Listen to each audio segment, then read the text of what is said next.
समस्त ग्रामवासी के समस्त भक्तजन के हम शंभु यादव गोर लगे छी, नमस्कार करे छी, प्रणाम करे छी। जे हर साल हमरा सबके कार्यक्रम अपने सब बजावे छी कराबा के लेल, तै के लिए समस्त कमरिया संघ के बहुत बहुत कोटि कोटि धन्यवाद, नमन, वंदन।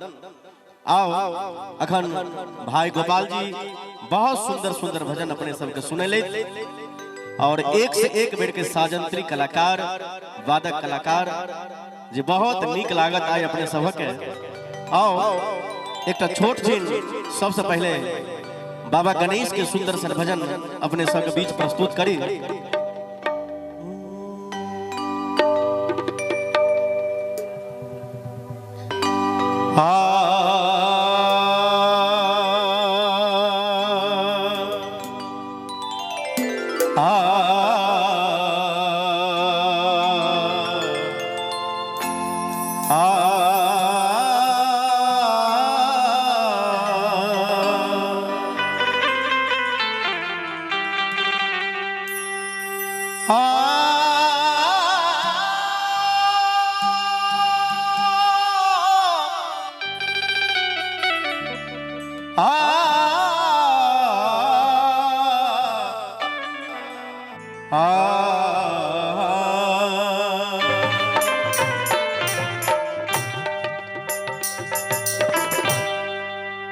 बोले गणेश भगवान की, बाबा विद्यनाथ की, बाबा भूतनाथ की, हरा हरा महादेव।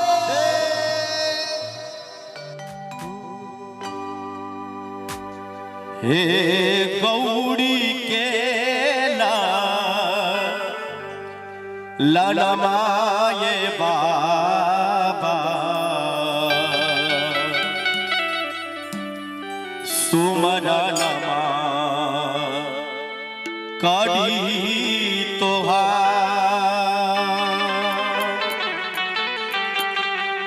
सुमरनमा करी तोहार,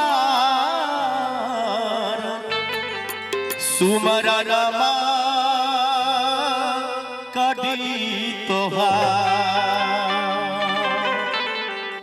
एक बार ताली बजा के सब आदमी गौड़ी के लनमा ये बाबा, सुमरनमा करी तोहार, गौड़ी के लनमा ये बाबा, सुमरनमा करी तोहार, सुमरनमा करी तोहार, सुमरनमा करी तोहार, सुमरनमा करी तोहार, सुमरनमा करी तोहार, गौड़ी के लनमा ये बाबा, सुमरनमा करी तोहार, गौड़ी के लनमा ये बाबा, सुमरनमा करी तोहार।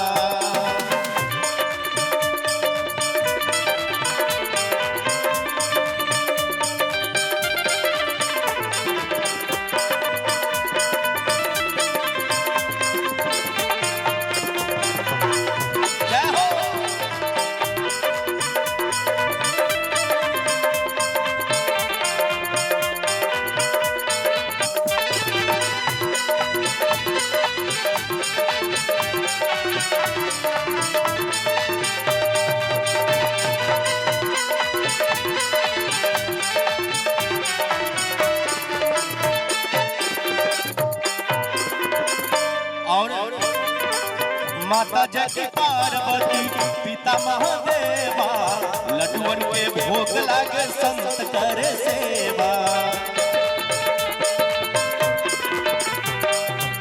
माता जगत पार्वती, पिता महादेवा, लड्डुअन के भोग लागे संत करे सेवा।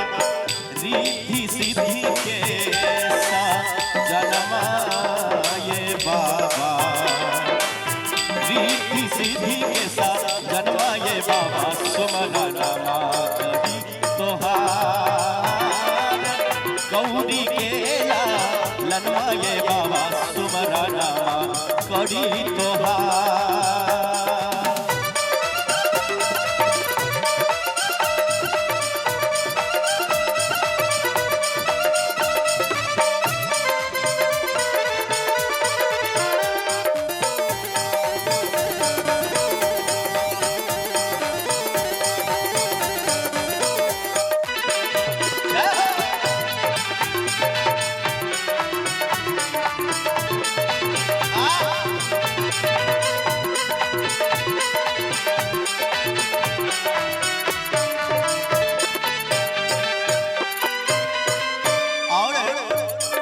भक्त भगवान से कहे छथिन जे हे भगवान श्री गणेश, एक दंत दयावंत चार भुजाधारी, मस्तक पर सिंदूर शोभे मूस की सवारी।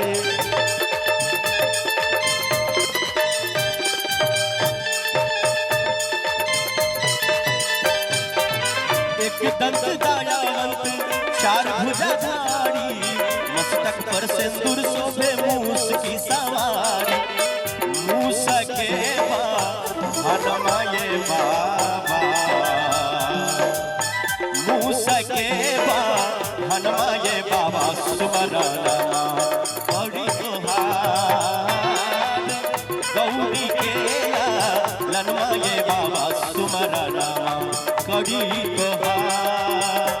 सुमरना करी तोहार, सुमरना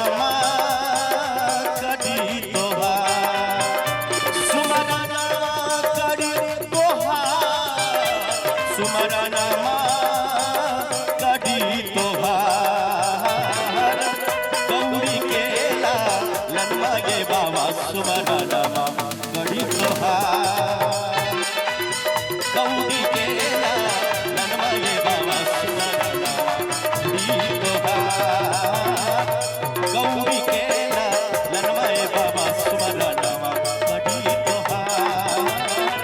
गौरी केला बाबा सुमरना करी तोहार। गौरी केला लनवाये बाबा सुमरना करी तोहार। जय महादेव।